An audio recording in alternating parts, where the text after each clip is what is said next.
Hello everybody, welcome back to Vlogust, day 24. So yesterday I had filmed a little bit in the morning, and then around 2, 3-ish I started to get a really bad migraine. So I took some medicine, laid down, about 2 hours later, it didn't get better, so I have like a prescription migraine medicine that I'll take if it's really bad. So I took that. I expected my headache to get better, or my migraine to get better, and then it didn't. So I was like, okay, I'll take the prescription migraine medicine. I have things to do tonight, so I'll be able to get those things done. And I just kept waiting for it to get better and waiting for it to get better, and it never did. And so I was just in my bed for most of yesterday, hoping my headache would get better, and it never did. So that's why there was not a vlog yesterday. But anyway, today we are back. I've got my little co-investigator, Mr. Spookies, and we are going to be solving a murder. So I've always been a really big true crime fan. I've always loved watching crime shows growing up, and I, of course, listen to true crime podcasts, even though I shouldn't because they give me anxiety about being alone in my house. I think it's just called Unsolved Case Files. Yeah, unsolvedcasefiles.com. I got this one off of Amazon, and it comes in like an evidence bag, which was really cool. So I've had this one since probably April. So in this file, there are like photos of evidence, and you have 3 objectives. So this case is about Veronica Falcone, and your first objective is to reopen the case, and then you have to find evidence proving that Veronica's death was far more suspicious than it appears. And then once you think you have the evidence to do that, you go to unsolvedcasefiles.com/Veronica1, and then you have to pick which of the evidence supports your theory that her death is more suspicious. So full disclosure, Alan and I completed the first objective. It probably took us like 3 hours. But then once we figured it out, it was like really late, so we decided to pause and come back to it the next day. We never did, obviously, because now it's August. And I periodically am like, oh yeah, I need to finish that game. So now's the perfect time. So, along with your pictures, you have objectives. And then once you finish those objectives, you can open like a bonus envelope. And then you get another objective that you have to solve. And so you have like evidence, you've got newspaper clippings, you've got a map of Robin Falls, you've got like questionnaires, you have witness statements, you have an incident report, and then you have like the case closed. So in the beginning they did arrest somebody. That person supposedly commits suicide, and the case is closed because they were like, oh, we got the person, he's dead now, no need to finish what's going on. So that's Joey, that's who they originally pinned the murder on and who supposedly killed himself. And then you have like Evelyn Churchill, and all of these people are members of the community. And you have to figure out if any of them are like lying. This is a very long explanation. I'm sorry. As I get reacquainted with the evidence that we discovered the first time around, I'll slowly walk you through the first objective, which was proving her death was more suspicious than it seemed. So Veronica has a motorcycle, and she was getting it fixed up. So she left the garage after getting it fixed up, and then she was expected to arrive at Winthrop Arms Hotel in New York City 2 hours later, and she never showed up. So 3 months go by, and then her motorcycle is found at the bottom of a ravine, which is near a sharp bend on Fallview Road, which is on the way out of River Bend. Is that what it's called? Robin Falls, not even close to River Bend, which is on the way out of Robin Falls. And her body was not found, but they assume it got taken away by like wildlife or washed down the river. Possibly both. And then in addition to Joey Caruso, who they originally arrested, they had 4 other suspects. So those are the people I just showed you. So now that you know all of that, you have to figure out why her death was so suspicious. And I will tell you how we found that out. This is going to be a long one today. Here are the photographic evidence. So when we first started trying to figure out why her death was so mysterious, we obviously looked at the map, tried to find the ravine of where she fell, and then we started with that and then worked backwards. So we knew that she was at Town City Motors, and we knew that she was getting her bike worked on. Her from Town City Motors you get an invoice. It says, we removed the old tailpipe, replaced with the new chrome tailpipe, replaced worn brake cable with new one, changed oil, general tune-up, wash and wax, and also gave customer a new patch kit, all on the house. And I think this is all because it was Joey Caruso who is the mechanic.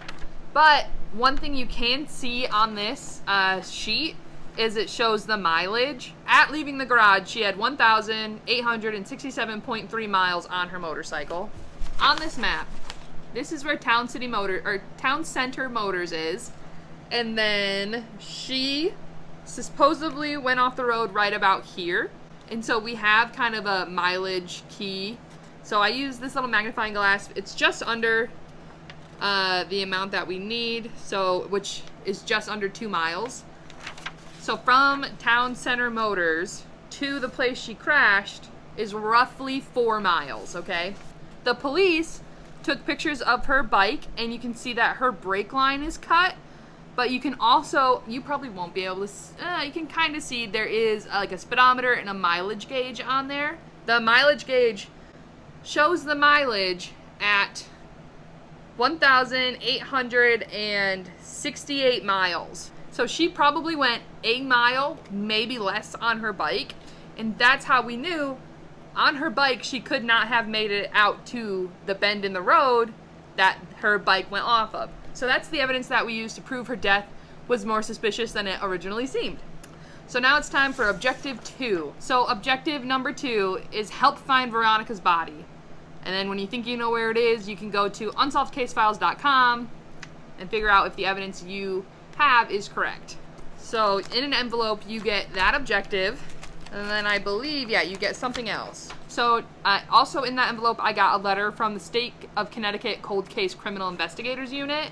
It's from a Special Agent Morgan Cantori, who's actually Joey Caruso's the guy who they originally accused of murdering her, who supposedly killed himself in his cell. It's from his grandson. I've always wanted proof to set the record straight, and now you've given it to me. We need to find Veronica's body next, and we could really use your help. The killer must have buried her somewhere in Robin Falls, but there is a great deal of expense involved in digging for a body, so we can't just search an entire 1 mile radius around Town Center Motors. We need to narrow down to a street corner at least. Neat. So here's the email. So it's from Donnie Davidson, Harley Lover, 1940 at Gmail. Sent it on Saturday at 4:20. Blaze it! I remember on the morning of my 7th birthday, August 27th, it's a few days from now, Gramps said it was too bad I hadn't been out with him the night before for a couple of reasons. First, he said he was able to get a close-up look at Veronica Falcone's humdinger of a bike, as it was just parked outside of Wagner's Diner. And second, he saw Evelyn Churchill out for a walk. When I saw the date Veronica Falcone went missing in the news, I realized that it was the very night before my birthday when Gramps saw her bike. The only problem is that there is no Wagner's Diner. Before Gram passed, she always used to tease Gramps that he was losing his marbles. That may have been so, but I know he saw her bike that night because he described it in great detail. Where he saw it, I don't know. I think it's funny that they included it's sent from my iPhone. Okay, so we know Gramps saw her bike. So the letter mentions a Wagner's Diner. So I think I either need to look for somebody whose name might be Wagner, or another diner, or maybe Wagner's a street. Alright, I'm going to look for that for a little bit. So as far as I can see, there's no, like, Wagner Road, Wagner Street. None of the businesses are Wagner. None of, like, the towns look like, or houses look like they're owned to a Wagner. That's, like, the businesses and everything. And then you can see there's, like, dots, road names, and things like that. So now I'm going to read through Evelyn's case file, because apparently Grandpa helped walk her home, and maybe she can help say where they were. So this is it's like her person of interest information. She doesn't have a job. She likes volunteering at the church, fashion, baking, reading, and sewing and cooking. And she does say that she runs into Grandpa Dixon around 10 p.m. He escorted her home, said pretty lady shouldn't be walking by herself at that time of night. She checked on her mom when she got home, and it was 10:30 or 11 when she went to bed. And her mom, she does not own a gun. Her mom does own a gun. And why Evelyn is definitely another person of interest is that she and Joey were dating, and I think they were about to be engaged, and he ended up dumping her, and then he got with Veronica. Oh, so they were also, so there's an application for a marriage license on June 2nd. So they were going to be married, and then he backed out. Yikes. Yeah, so 2 days before their wedding, Veronica stole him away. She says, "Why would Joey walk away from me for that unladylike motorcycle riding, beer guzzling, pool playing, tawdry little tart of ill repute?" Yikes, man. And a few days before Veronica went missing, an eyewitness said that Veronica and Evelyn met at a drugstore, and Evelyn said, I quote, I hope you drive that motorbike of yours into Jackson Ravine and die." And she says, "Yes, I might have said those words, but she had it coming, and they were just words. I was justifiably upset. Who in my position wouldn't be upset?" So, in the suspect interrogation, she says her uncle is Sam Shepard. And why it sounded familiar is because in this witness statement, which is the lady who heard Evelyn make the threat that she hoped Veronica would drive off a cliff and die, she says that she told the sheriff, Sam Shepard, that is what Veronica said, or that is what Evelyn said, and he said, "Good work, detective," and didn't do anything else. The mother seemed very upset over her daughter's called off engagement, so maybe she called on her sheriff brother to maybe either hide evidence or plant some, or maybe they did it together. The mother owned the gun. We don't know if Veronica had been shot. All I'm saying, if Veronica we find her body and she comes off shot, we know who it was. Veronica was also a spy, which I don't think I mentioned, and I believe she was somehow in a war because she has dog tags and she has a bullet wound on her calf. And he says that she was investigating something really big, and that she'd even received a note saying that if she didn't back off, that this person would kill her. So, real suspect. I think I found something. I don't know if it's big or small. Where's the email? He saw Veronica's bike outside of Wagner's diner, right? So I'm reading another, like a witness statement. This is from Pearl Westbrook. Her husband is like a city clerk, and she is a librarian, and she used to work at the high school. So that's our girl. That's Pearl. So she's talking about somebody whose name is Stanley Smithers, and he is known to be obsessed with Veronica, and the day she went missing, he was seen, like, yelling outside of her house. But she writes about, like, this person named Dorothy that Smithers was obsessed with, and then she says that, then there was Rosie Wagner, who married her high school sweetheart, Harry Fletcher. One day, while she was waiting tables at her daddy's diner, he had to chase Stanley out with a meat cleaver because he kept ogling Rosie. What that means is Wagner was a person, and so it was Wagner's diner, not necessarily Wagner Diner. You know, does that make sense? So now we just need to figure out, there is one diner in town called Brewski's Diner, which she's known to hang out with. She's known to hang out at. So maybe Grandpa knew Rosie's dad, and so it was his diner, but that wasn't the name of the diner, but the grandson didn't know that the owner's last name was Wagner. Are we there? Oh, also, if I keep reading, it says, then there was Mabel Smith. He wrote a few poems that were pretty dark in nature. One day she went missing and was never found.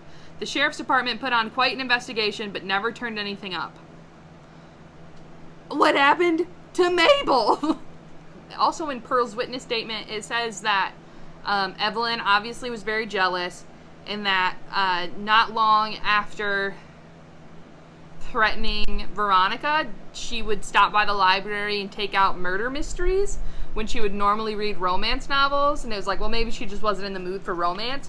So again, maybe she didn't read them. Maybe she took the mystery novels to her mother. I don't know. So honestly, like, Pearl Westbrook, come through with that info, girl. Love that. So one thing that we do know is that Veronica was in town and she was investigating. So Veronica's grandmother died, and she has a cousin who lives in Robin Falls, and is it was like known that she came back to take care of the grandmother for the inheritance, but all the inheritance went to Veronica. So like that's why her cousin's a suspect. So on August 15th, she stumbled into something big. It's in my hands, more proof needed. So maybe that's with the inheritance, maybe that's with something else, we don't really know.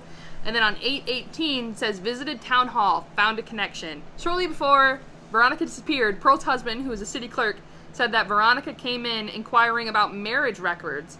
And she says maybe it has something to do with her family's history. We don't know exactly whose history, but in the marriage records, she found a connection. So then it says on August 22nd, she had a meeting in New York City with New York City authorities Wednesday at 10 a.m. And then on August 26th, which is the day that she goes missing, it says she's hoping to finally get photos tonight before tomorrow's meeting. So I'm guessing she's taking photos of something that's happening in town, and maybe she gets caught, and maybe that's why she's killed.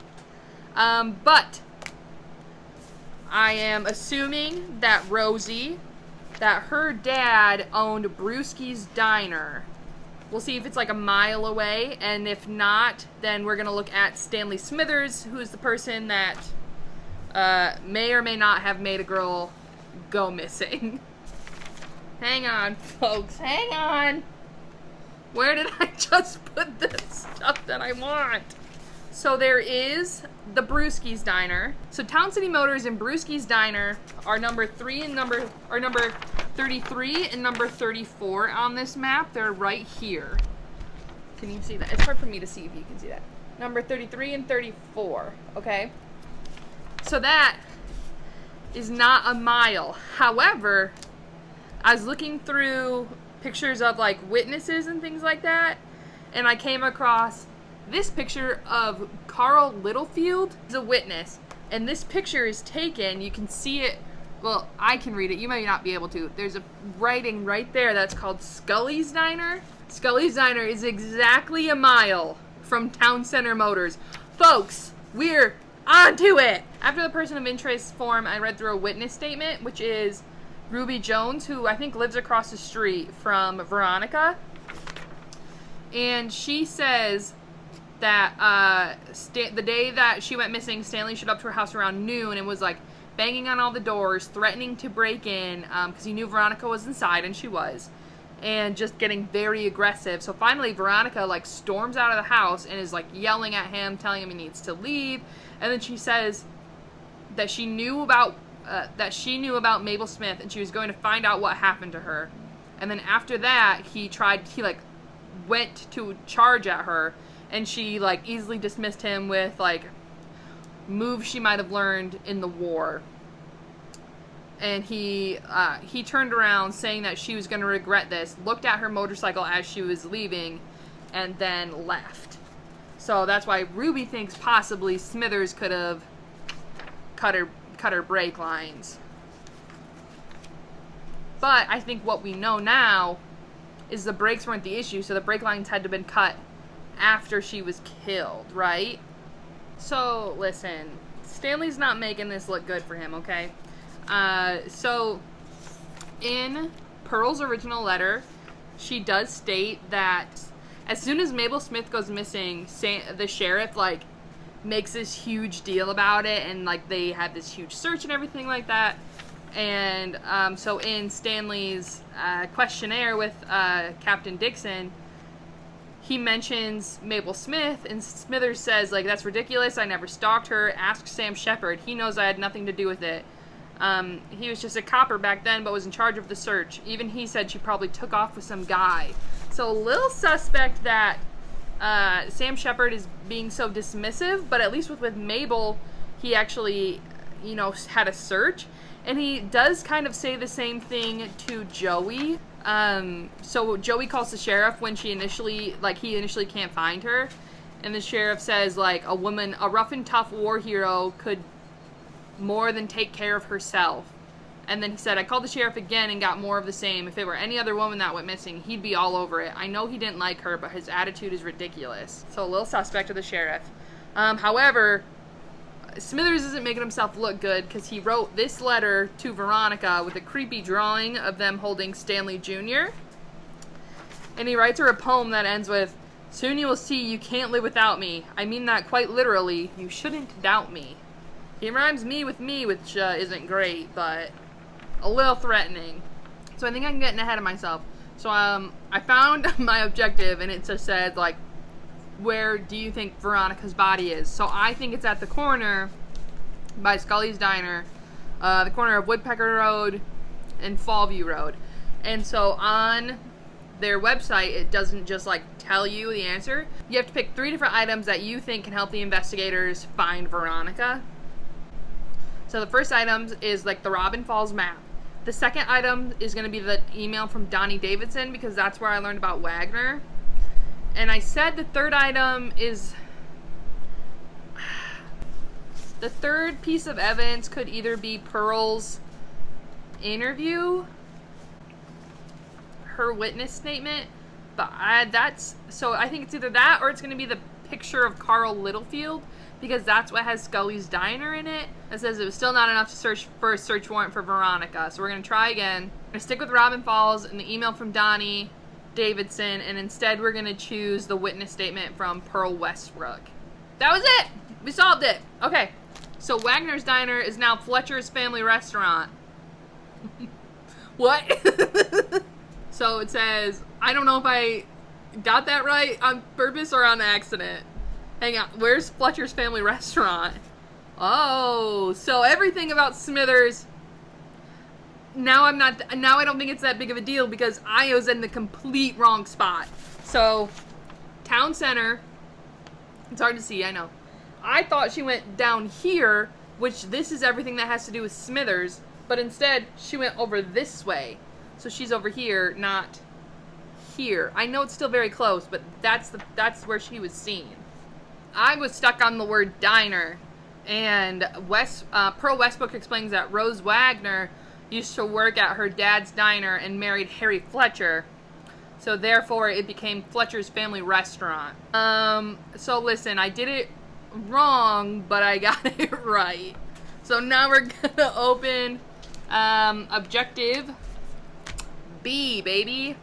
Oh my. Okay. So now we have to find out who killed Veronica. That is objective 3. So we have 2 new pictures. This one, very creepy, of a hand reaching out to you. Then we have this one. I'm not really sure what it is yet, but there is the note, which is this one right down here. That's the note that says that, Falcone, back off or I'll hurt you with a .38 through the back of your skull.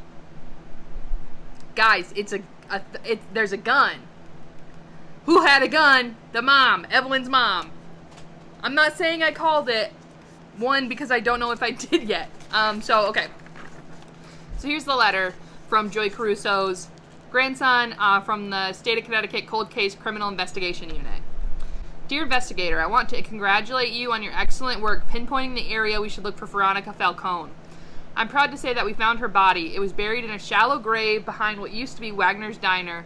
That was later renamed Fletcher's Family Restaurant after Rosie Wagner's father passed it down to her and her husband, Harry Fletcher.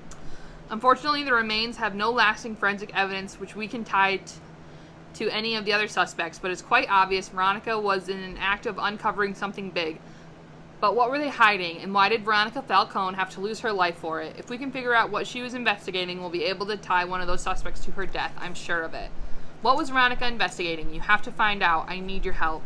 My superiors in Hartford were glad you found the body while staying below budget, but they're already breathing down my neck about closing the case, and the process has implied that it's only a matter of time, which makes us look horrible if we can't solve it. I've included our report in all of the evidence my special agents and I have found. It's my hope that between us, we'll crack this case soon. I'm not sure what will happen to the other agents in my unit and myself if we can't. Okay, so now we know that this was the stuff that was found on her body. So we have a medical examiner report. We have a field investigation report and Oh, the evidence that was found with her, which is perfect. So that's what's in this picture. So there is one .38 caliber bullet found in the skull. There was a Webley MK4 .38 caliber double action revolver. Serial number has been filed off. Forensics has confirmed that this gun fits the bullet. There is one spy camera, heavily corroded and smashed, possibly with a rock. Trace amounts of feldspar and quartz were found on the camera on the impact location. One roll of film found inside the camera contains one salvaged photo of a blurred hand, presumably grabbing the camera. So that's what this one is. A threatening note on faded red paper which reads, Falcone, back off or I'll bury you with a .38 through the back of your skull. One single $10 bill, a 1934 series, number E111219378H, and one brown leather wallet containing the victor's driver's license and the library card, both matching library and motor vehicle records, and one brass slider with the inscription R, you light my fire, love always, J. Must be from Joey. So right off the bat, there's like a $10 bill. And if they're not sure what the significance of it is, however, I believe in the original photos, there's another $10 bill, and you can see the serial number. So this last one is 11121937. This one is 11121937H. So both dollar bills have the same serial number. Suspect. Okay, so from this new evidence, we learned that she's shot in the back of the head. She has counterfeit, maybe, money. The picture is of presumably whoever kills her their right hand. We know it's their right hand. There's nothing else I think we can gather from that. And she was found without clothes. I don't know if that means anything or not. So now we have to figure out who killed Veronica. I obviously think it's like a combination of Sheriff Sam Shepard and then Elizabeth Churchill. And I think it's because maybe one of them is the reason that something happened to Mabel Smith. But something I found when I was reading through the rest of the suspect statements that I feel like can't be a coincidence. So Pearl says there was Mabel Smith. He wrote her poems and they were pretty dark in nature. One day she went missing and was never found. The sheriff department put on quite an investigation but didn't turn up anything. So all of these suspect transcripts are transcribed by a Mabel McHenry. So I feel like that's maybe too easy. I don't know. I'm gonna look through a couple more of the witness documents again and see if I can find anything. There's only one left that I haven't really read, and that is Edward Hamilton, and he is the local newspaper owner. And in the beginning of the story, Veronica tricks him into thinking that Veronica is a man and applying for a position at the newspaper, and he finds out that Veronica is a woman, gets very upset because he doesn't want any women working at his newspaper, not even his wife, and he is very mad, feels humiliated by her because he almost tricked her. So that's the last little packet that I need to read through, so maybe there's something in here that will help. So in Edward's packet, it mentions that he drives a truck, and he says that he and the sheriff were hanging out. So in his witness statement, his witness to his alibi is the sheriff. Another writer who works at The Observer, which is where Edward Hamilton is the editor-in-chief, mentions that there's something wrong with how agitated she made him. There's far more to it than just her being a woman, and that it started back before she even tricked him. So I'm wondering if he has done something in the past that he would not want her digging into. Maybe, again, something with Mabel, something with the court. I don't know. So one thing I'm noticing is there are only two people that have files that could have possibly moved her motorcycle from where she was killed outside of the Fletcher family restaurant to the ravine, and that's either Joey, he has a black pickup truck, or Edward Hamilton, who has a green pickup truck. But also, the only people who own firearms out of everybody are not Joey, not Hamilton, or Edward Hamilton, but Stanley Smithers has a firearm, and Evelyn's mother has a firearm.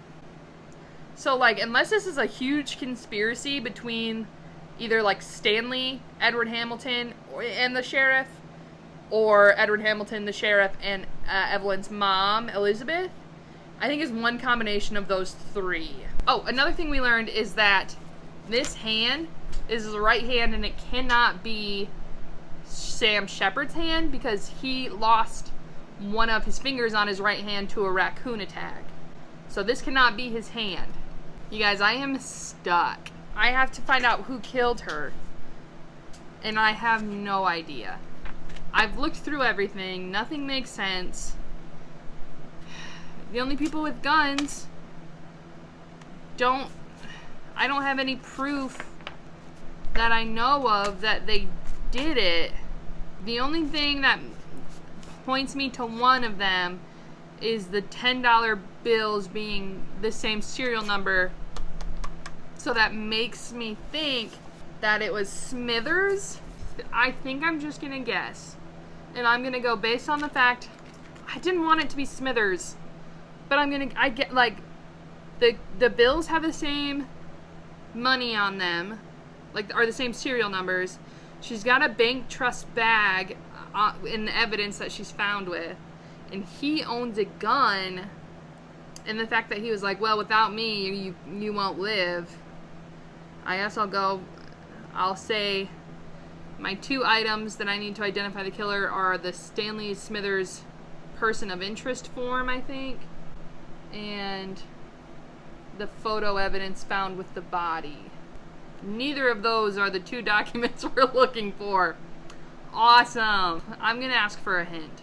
It says the hint is the crime Veronica had uncovered is not easy to spot. Keep pressing on and you'll find it. Okay. Here's the part where I'm confused. Pressing on and you'll find it. So in Edward's interview it says, as I arrived, he was about to give her a tour of our printing press in the basement as if she was already on the payroll. The nerve.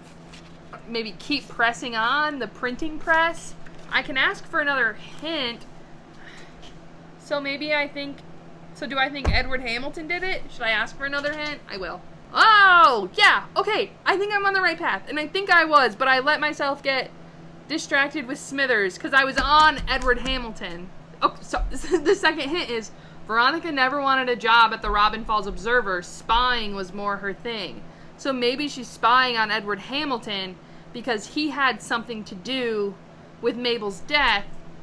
The dollar bills are the same serial number. Maybe he was printing money, and that's the printing press. Okay, so I'm going to stick with the photo evidence from the body, and I'm going to switch it to the suspect interview with Edward Hamilton. No!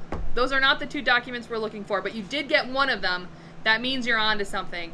Okay, so it's definitely the interview with Hamilton, because I picked this. Oh yeah, that was dumb of me. I picked one that was the same when I knew that neither of the two were right. Okay. But what else is it? Here, I'll show you what I'm looking at. So this is what I see. Oh, I don't know if you can see. Okay, you can kind of see. And then this is all the things I have to choose from. This is how many papers I'm rifling through off camera. All of this has to tie into Mabel going missing, because that's what that is what Ruby hears Veronica yelling to Smithers about. So I think Hamilton and the sheriff are together, but I don't know how to prove it. Okay, so the third hint is Veronica visited the town clerk's office to check the marriage records of E.H., which is Edward Hamilton. I don't understand how that helps. I don't understand what else I'm supposed to know. So am I supposed to know a motive? I assume the motive is he did something to Mabel Smith. But I don't know which piece of evidence. Oh, maybe Ruby? No! It's a picture of the waist down of Joey Caruso's body hanging from his cell. So I'm not going to show all of that. But you can kind of see right here that there's a pencil on the ground. And a pencil is not what would have written "I killed her," which is seen right there. Okay, so this is a picture of Norman Chase, who's the reporter that wrote the article. I always thought that was like a cigarette, but that's a pencil in his hand. So we're going with the suspect interview of Edward Hamilton. And then maybe I need to do the photo of Joey's jail cell? No. Alright, you guys, I got it. So instead of the evidence photo, I decided to try the evidence report.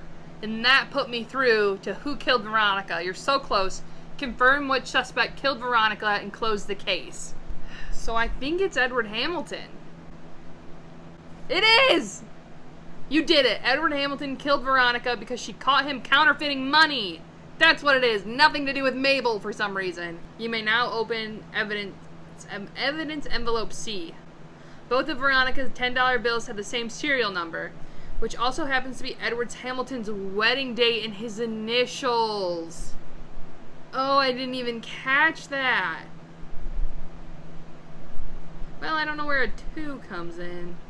That actually doesn't track very well. Alright, now we get to open up the last envelope.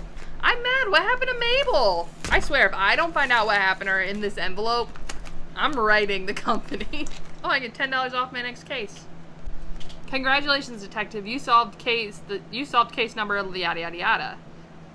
Oh, heck yeah. Girl power, baby. Love that for us. Go, Cold Case Criminal Investigation Unit of Connecticut. Dear investigator, you did it. Somehow you managed to solve 2 murders and uncover one of the largest unsolved counterfeiting operations in the history of the United States Treasury. Justice for Veronica has been a long time coming. It's hard to imagine what it must have been like for her. Despite the danger, her courage to go after those men is truly inspiring to me. Back in 1953, Robin Falls Park was renamed Hamilton Park after Edward Hamilton, who had become a notable philanthropist and was voted mayor of Robin Falls in 1949. A statue of his likeness had even been erected in the park. I'm happy to say the town council unanimously voted to take down his statue and erect a new one in the likeness of Veronica Falcone. They even renamed it Veronica Falcone Memorial Park. I still have very many questions. I don't know what happened to Mabel. I don't know if she's Mabel McHenry, who's the transcriber. I don't know if she even matters. She matters to me. So I have tweeted at the company asking for answers as to what happened to Mabel. So if I find out, I'll let you know.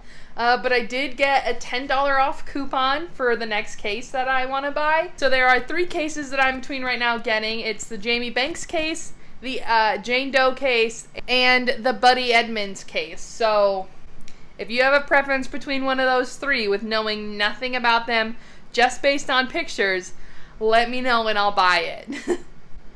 Well, this was a very long video. As of the time I'm filming this right now, it's 6:18. I think I sat down to start my investigation around 2, so it took me about 4 hours. But that's okay. It's really fun. I honestly had a really good time. So that's it for Vlogust day 24. Day 24. So I had no video yesterday, which is why this one is extra long, probably. But that's it. Like, share, subscribe. You already know. Do all the things. And I will see you tomorrow, hopefully, for day 25. Bye.